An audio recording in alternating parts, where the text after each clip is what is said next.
Freedom. Isn't that what we all want? Freedom. To become the people that we're meant to be. Isn't that what you want? I want to be free.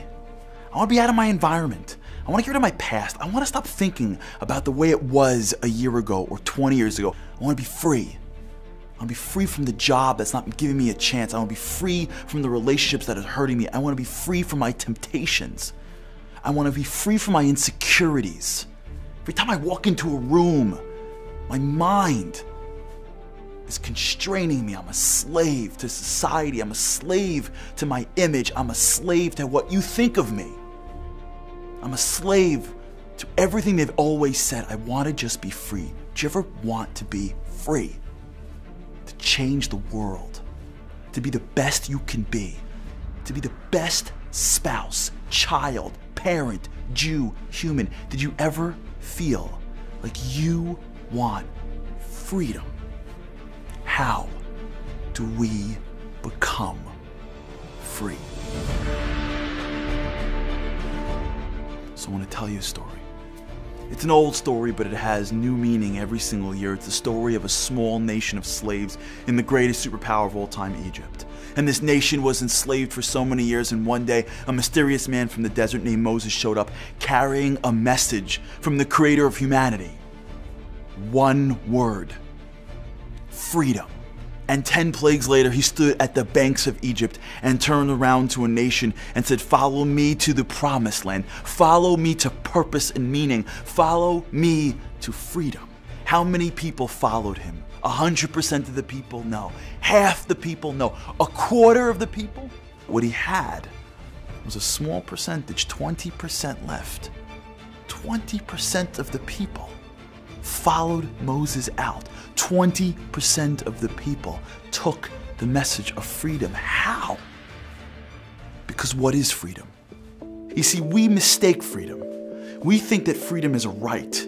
We think that it's a privilege. We think that it's a gift. We're sitting around and waiting for those thoughts to go away. We're sitting around and waiting for my temptations to disappear. We're sitting around and waiting for the moment we can sleep less and work harder and crawl and climb to the finish line. We're sitting around and waiting for our boss to realize who he has.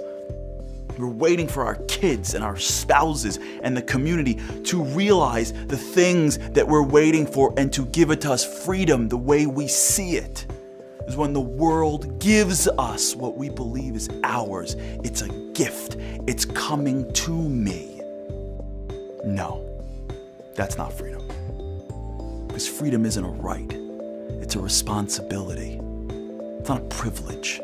It's a purpose. It's not a gift. It's a choice. You don't get freedom. You earn it. You want to be great? Go out and get it. Prove it. Freedom, greatness are things that we do, are choices we make, are steps that we take. Because in between Egypt and our promised land is a desert. God put the desert in front of the Jews to teach them the lesson that there's nothing that I can give you that's going to make you free. There's nothing that I can grant you or bestow upon you that's going to make you you. The only way you become you is when you rise, when you grow, when you change. The desert is what makes us free. Our ability to push, our ability to climb, our ability to go through pain, that's what the freedom is. The desert is what makes us free because it makes us great. Greatness is whether you're willing to come out of your Egypt and to go through your desert. No one can give that to you. But once you choose it, you taste it. God told the Jewish people, I can't make you free. You have to make yourselves free. I will open the door, but you walk through. And for most of them, they said, no, thank you.